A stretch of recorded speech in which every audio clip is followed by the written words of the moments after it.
दोस्तों, स्वागत करते हैं आपका in this report and analysis में। आज हम बात करेंगे पाकिस्तान के लिए J-31 फाइटर्स के बारे में, क्योंकि IAF चाइनीज जेट्स के खिलाफ F-35 पर नहीं भरोसा करेंगी। Chinese J-31 fighter aircraft recently news में है।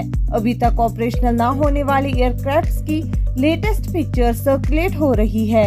चाइना ने supposedly J-31 stealth fighters Pakistan air force यानी PAF को ऑफर किया है।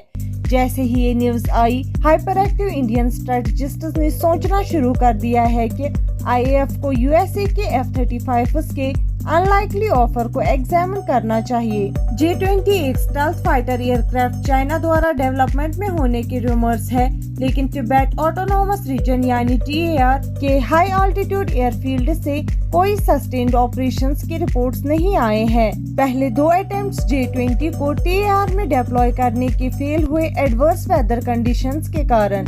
J-20 की एम्प्लॉयबिलिटी क्रूशियल है, क्योंकि पाकिस्तान एयरफोर्स यानी PAF के साथ JF-17 एक्सपेरिमेंट सक्सेसफुल नहीं रहा। चाइना ने कभी भी J-20 को पाकिस्तान एयरफोर्स यानी PAF को ऑफर नहीं किया, जो सजेस्ट करता है कि PAF चाइनीज प्लेटफॉर्म से कॉशियस है। J-31 के टेक्निकल डिटेल्स अब पता नहीं है, लेकिन ये हो सकता है कि इसमें AESA radar, various types of AAMs, ALCMs और possibly hypersonic anti shipping missile शामिल हो।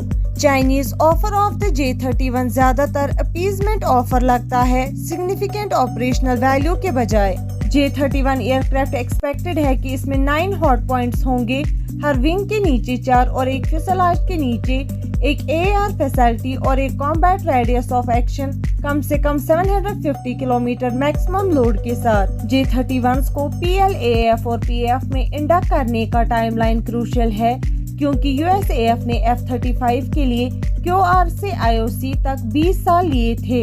अगर चाइना इस टाइम फ्रेम को 10 साल भी कम कर दे, तो J-31 PLAF में 2035 से पहले एम्प्लॉय हो सकते हैं। इंडियन एयरफोर्स यानी IAF अभी Su-30 Mark 1, राफेल्स और कम होते MiG-29, मिराज 2000 और जैगवार पर डिपेंड करता है। इंडक्शन टाइमलाइन फिक्स नहीं किया जा सकता HAL के शिफ्टिंग डेडलाइंस के कारण, और 126 फाइटर्स को इंडक्ट करने का प्रोसेस काफी टाइम से चल रहा है।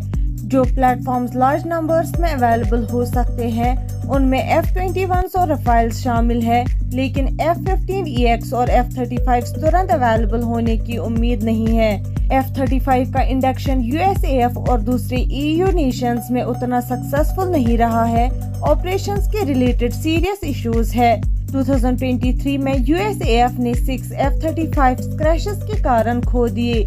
F-35 डेवलपमेंट की ओवर एम्बिशियस नेचर ने मेंटेनेंस में कंफ्यूजन क्रिएट किया और प्रोग्राम की पुअर रेडीनेस में कंट्रीब्यूट किया। लॉकहीड की डिलीवरी बैच में की गई है, जो लगभग सिमिलर कॉन्फ़िगरेशंस के साथ है, जो IAF की डिलीवरी एक्सेप्टेंस मोड पर क्वेश्चंस रेज करता है। F-35 का मेंटेनेंस शेड्यूल इक्विपमेंट मेलफंक्शंस की वजह से कई रोड ब्लॉक्स का सामना कर रहा है। IAF को एक ऐसे स्टडी प्लेटफॉर्म की जरूरत है जो राजस्थान के लगभग 50 डिग्री टेम्परेचर्स और नॉर्थ ईस्ट और ईस्टर्न इंडिया के एक्सट्रीमली ह्यूमिड कंडीशंस में ऑपरेट कर सके। F-35 की इस रिक्वायरमेंट को पूरा करने की संभावना कम है। अब तक लगभग 1000 F-35 मैन्युफैक्चर किए गए हैं, लेकिन ऑपरेशंस ने प्लेटफॉर्म को अंडर डेवलप्ड कहा है। एक गवर्नमेंट रिपोर्ट में 845 ओपन डेफिशिएंसीज है, जिसमें से 6 कैटेगरी 1 डेफिशिएंसीज है, और IAF को ऐसे प्लेटफॉर्म की जरूरत नहीं है। फ्यूचरिस्टिक प्लेटफॉर्म्स जैसे FCAS ऑफ यूरोप और NGAD ऑफ द USA का कॉन्सेप्ट स्टेज अभी अंडरवे है, जिसका टाइमलाइन 2045 और उसके बियॉन्ड है। USAF के टाइमलाइन है F-4 और F-104 के 10 साल, F-15 के 15 साल, F-22 के 20 साल और F-35 के 20 साल। कॉन्सेप्ट से IOC तक 20 फाइटर्स। IAF को एक प्रूवन, इजी टू मेंटेन और स्टडी प्लेटफॉर्म्स चाहिए, लेकिन F-35 इन रिक्वायरमेंट्स को पूरा नहीं करता और कॉस्ट इश्यूज को डिलिबरेटली डिस्कस नहीं किया गया है। आज के वीडियो में बस इतना ही। मिलते हैं अगले वीडियो में, तब तक के लिए अपना ख्याल रखिएगा।